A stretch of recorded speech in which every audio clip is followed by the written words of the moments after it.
clinical professor of English, and I've been at Washington State for 31 years and have moved up through the ranks. And so clinical professor is a position that suggests that people are, the clinical part of it just means that you're actually working in the field as well as being a professor. So they consider my writing work that I do and various projects to be the clinical portion.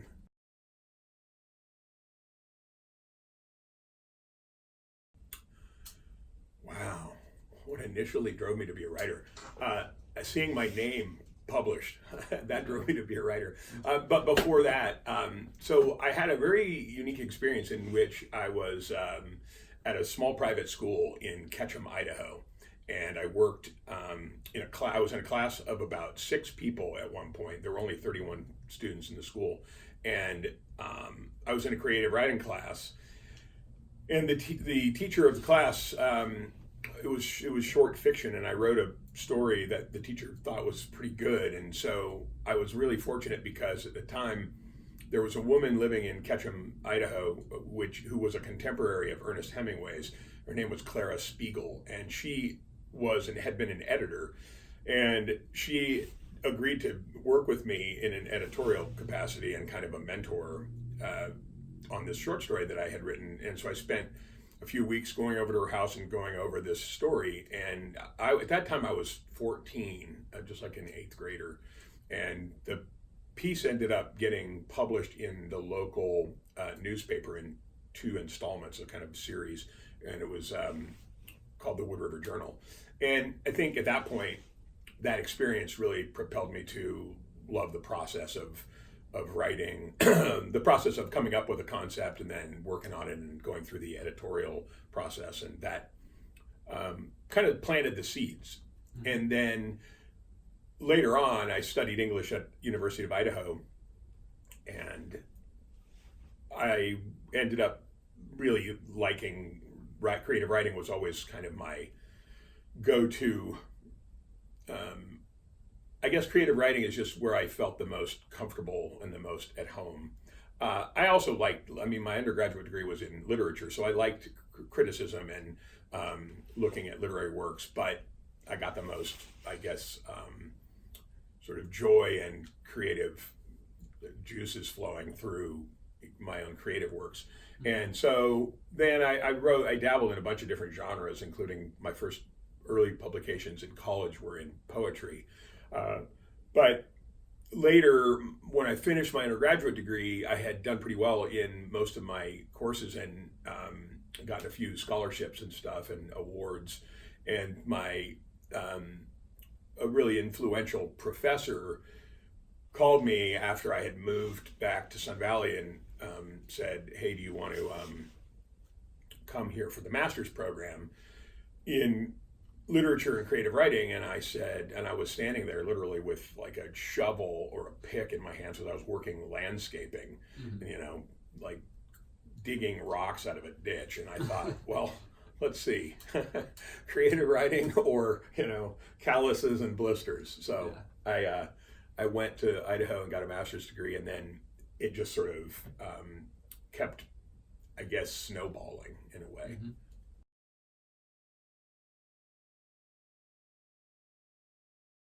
I guess the biggest thing that happened was I sort of took a break from book writing for about 7 years, and I got involved in this very unusual sport called adventure racing, and it was multi-sport endurance competitions that were team-based, and they took place all over the world. So I kind of figured out a way in. I barged into the door, and I managed to be flown all around the world covering these wild adventure sports they took place in places like, I went to Morocco, Greenland, Argentina, New Zealand, Switzerland, the Philippines, all just writing about the races themselves, writing profiles about the people in the races, writing pieces for magazines, but a lot of times I was writing for the organization that was putting on the race. So it gave me a ton of experience, like making deadlines and writing on varied subjects. It was kind of an apprenticeship in journalism, even though I didn't have a degree in journalism, but I was starting to do journalism. So after I finished my adventure racing coverage, I ended up getting an agent, and I had an idea. Well, I worked with this agent in New York called Scott Waxman, and he and I came up with an idea for a narrative history on the life of the frontiersman Davy Crockett. And so that was my first kind of big New York book, where I had an agent and wrote a proposal. A couple editors wanted it, and it got bought, and then I had like a year to deliver the manuscript. Wow. And then that just basically propelled me. That book came out in 2005, and I've written a book every 3 years since then. I've published a book every 3 years with New York Publishing House since then. And that kind of 7-year apprenticeship probably wasn't the pinnacle, but it was more of the foundation. I think the sort of moment, like I guess the most powerful moment in a way for me as a writer was when I ended up getting the first contract for Crockett, because I had no idea like what the marketplace was going to sort of endure or bear or provide. So I'd spent like 4 months writing this proposal with my agent. He said, I've got a couple of editors who are interested in this, and your proposal is ironclad. It's really great. And so I was so nervous, he said, they're going to make an offer. One of them's going to make an offer like on Monday. So have your phone ready. And this was back in like 2003, and it was probably a flip phone with, and so, yeah, I mean, so I was hiking up on Moscow Mountain just to alleviate the nerves. And I got this phone call, and I'm looking, I could just see the 212 number. So I knew it was a New York number, and the cell coverage was really sketchy up there. So I'm like, yeah, what's the deal? And he goes, well, you have an offer for, and then I'm like running around this corner to like hold the phone up so I can get some bars, Yeah.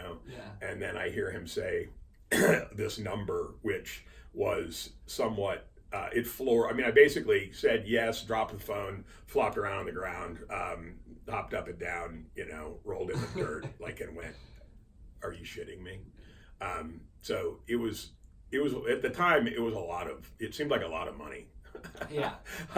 It was like a 6-figure advance. So I was like, and then the next thing I thought was, now I have to write the book. Like, I was terrified because I had never written a full-length biography of an American icon, I'm sure that was, life-changing. Right? Yeah, I mean, I think it made me think, okay, like the work that I have been doing, all of this work has led to a moment where a New York editor sitting in his office said, hey, I think we can sell this book, and I think this guy has the chops to pull it off. And so that's where I was simultaneously sort of overwhelmed both by the opportunity and also by the responsibility at the time, because David Crockett was a household word at certain points in American history. And so it was like, oh man, I hope I can pull this off, And then I remember having this conversation with this friend, poet named Robert Wrigley, and I said, God, I'm terrified. And I said, I'm not the first person to have ever written about this. There's a lot of previous books and a lot of, scholars. And he goes, you don't have to write.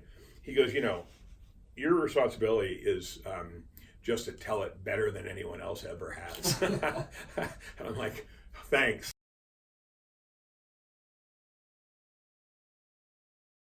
I think I'd better keep the book writing going, because once you establish, part of, there are plenty of peaks and valleys in book writing. But I have diversified since the television show Decoded, which ended in 2012. I have maintained relationships in Hollywood, and I've been trying for a long time to get some of my works. I mean, I've been a number of my works, including Conquistador, which is a book about the conquest of Mexico, has had a lot of interest from Hollywood. And so that has been a constant, just a process of trying to get this project made into a series. That, and then a couple of years ago, I was contacted by a production company that was also working with History Channel, and they were doing a series on the frontiersmen, and it was being produced by Leonardo DiCaprio, and they actually came and filmed me at my house as the Crockett expert on a 4-part series on the frontiersmen called The Men Who Built America, Frontiersmen. So that was a really great, and reminded me how much I liked television, though it was different, because in Decoded, I was one of the people like asking the questions, and then in the Frontiersmen, I was one of the so-called experts who would answer questions about the life and times of David Crockett, and then they interspersed it with all of this really great reenactment with actors and everything. It was fantastic. So I mean, I've also been working with a couple of managers and groups down in LA and Hollywood on trying to get some kind of series going, or maybe on camera, but also maybe as an executive producer, where I help come up with the concept that, has to do with either history or adventure, and try to get a show rolling.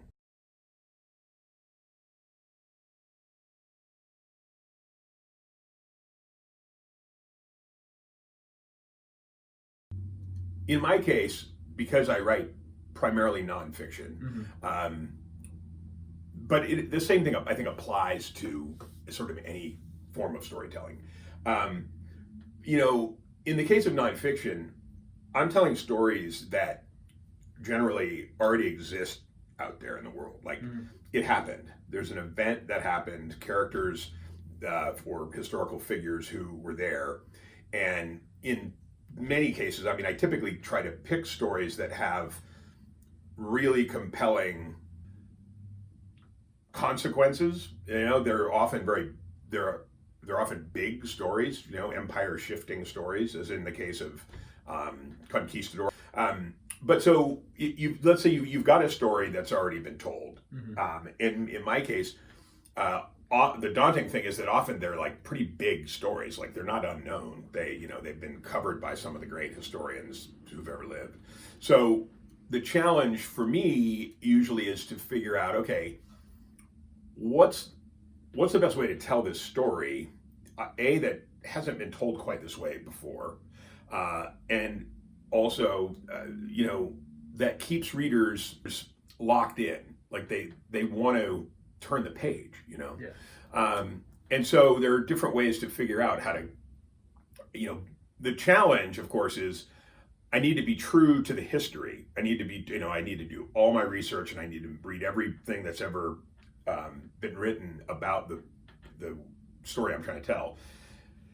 And then I have to figure out, okay, what are the things that resonate with me? Like, what's at stake here? And also, who are these characters? Like, how do I develop them?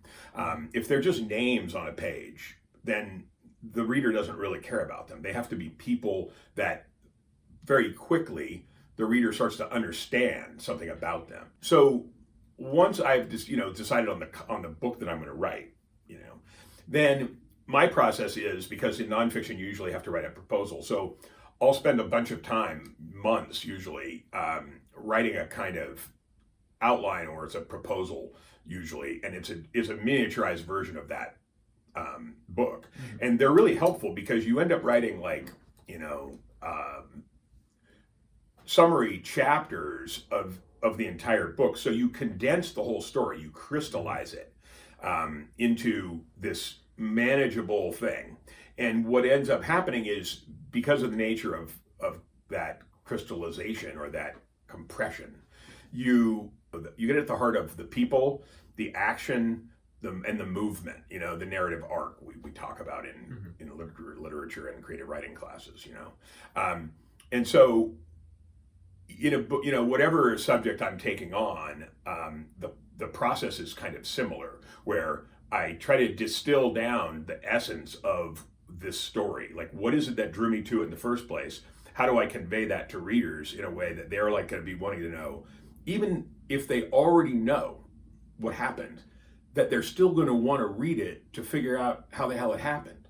And I would say the biggest challenge, and the thing that I've probably gotten the best at, mainly because I've practiced it over the course of 7 books, is determining at what point chapters need to end and where you leave the reader, again, while being true to the content and the story and the characters and the historical record. Where do you leave the reader so that they just have to turn the page to figure out what's going to happen on the next page? And the other thing is figuring out what to cut, right? So I try to pare down things that seem extraneous to the propulsion of the story.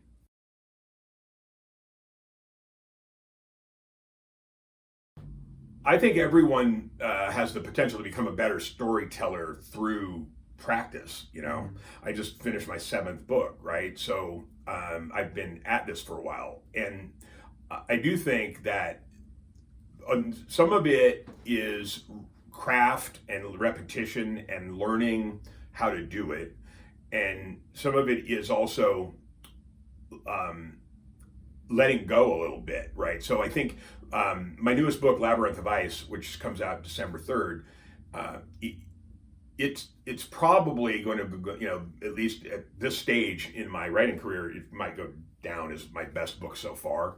I think I'm getting a better sense of what to leave out. I'm getting a better sense of narrative tension and forward movement. I'm getting a much better sense of that it's not so important to have every last detail in the book at the expense of what makes a good story, right?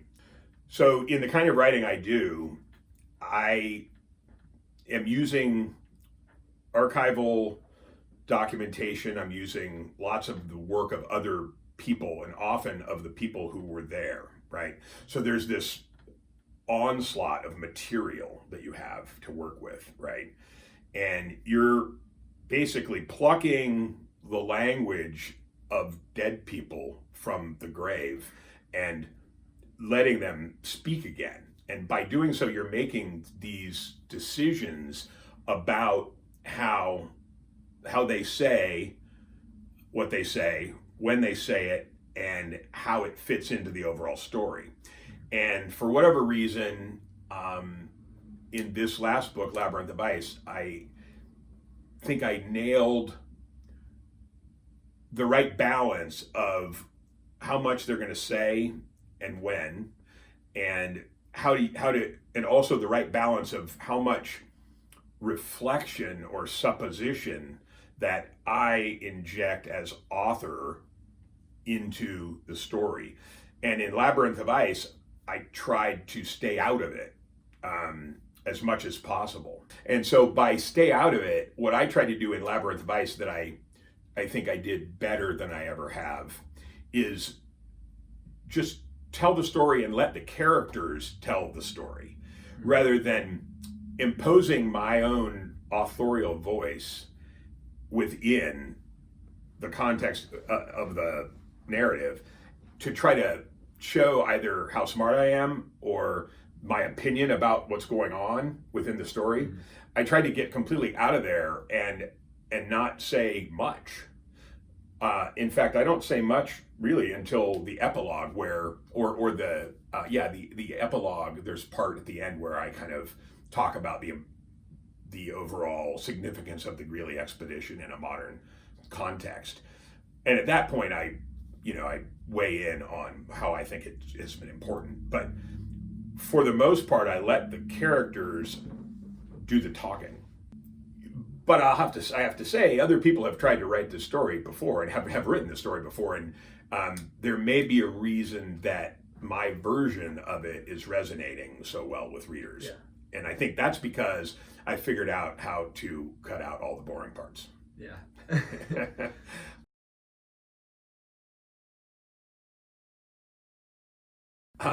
Because I didn't care whether or not like I skip a section in which there's like 2 months of congressional proceedings trying to determine whether they're going to go get Greeley or not.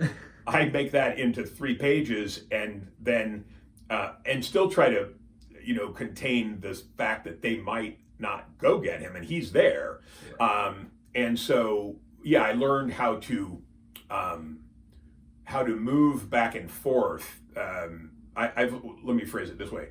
I've learned how to intersperse what's going on in ways that keep driving the narrative forward always. So in the case of Labyrinth of Ice, there's some complicated chronological stuff going on. And also there's some complicated movement going on because you've got Greeley in one place in this vast landscape, and then you have other people who are trying to go get him.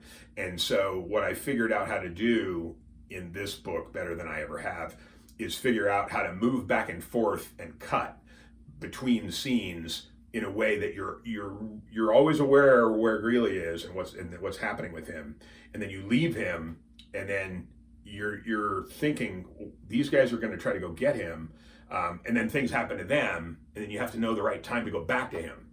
And so it's timing, and it's making decisions about chronology, and then also about, I guess it's sort of spatial, Yeah. spatial awareness.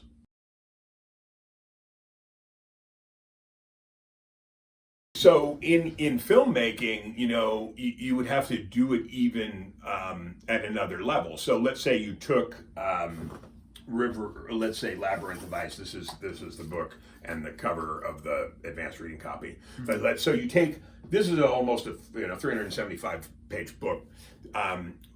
For it to be a riveting 90-minute to 2-hour movie, there again would have to be decisions about compression. Yeah. Now, because there's stuff that a filmmaker would focus on to a larger degree, and maybe even more on the character development side, yeah. Right? So they might decide to take out a filmmaker might decide to tell this in a way and take out maybe one of the rescue attempts. It would all depend. But to translate, book to film is a really interesting process. I've written some drafts of scripts and things based on my own books, and it gives me a lot of respect for the people who do it, because there are really hard decisions, and the invariable thing is going to be like, well, they ruined the book, and it's like they're kind of two different things. So there are book writers who have made it they've just decided there's no way I may sell the rights to my book and let somebody else make it into a movie, but I'm not going to worry too much about what it looked like, because they know that they're just different genres. Yeah. But I do think that whether it's short fiction, narrative history, narrative poetry, or novel writing, or filmmaking, a lot of the decisions about how to best tell that story are the same.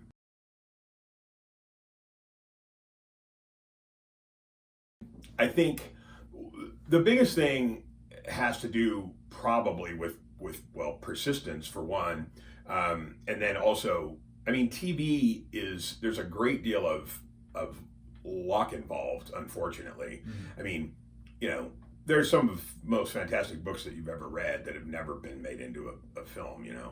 And so I think the biggest difference between the two genres is that certainly, for the most part, writing books of the kind that I write and telling stories, whether it's short fiction, essays, or narrative history, it's a solitary venture, right? And the world of TV and film are just amazingly collaborative.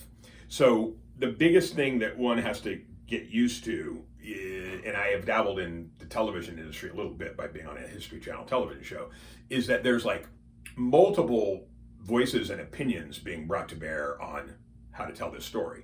So it ends up being this collaborative thing that a lot of writers, they don't have the capacity to handle that. Like whether it's, you know, a person who just thinks their way is right and then they're adamant about it, or they feel threatened in some way when other people are trying to tell their story and they feel like, well, why would I let, you know, I'm the one who wrote the book. I'm total, because I worked in television for a little while, I figured out that, okay, wow, there's people who are, everyone on this set or everyone where we were, this location, is really good at what they do, right? And so I'm not going to tell the director, even if I disagree with maybe a decision they might have made, I'm not going to tell them how to do their job because they're really good at their job for the most part. And that's the same of, you know, field producers and sound people and editors and field producers who are out there trying to, like, you know, get the interviews. And so it's a much more collaborative industry. And I think you have to get used to the idea that the story is going to be told by a group of people, and it may not look exactly like you thought it was going to look. It probably, almost certainly won't, you know. And however, in a lot of cases, you know, they get it right, and if you just sort of backed off a little bit and gone, you know, hey, these guys know what they're doing, then, you know, you'll be really pleasantly surprised with what happens.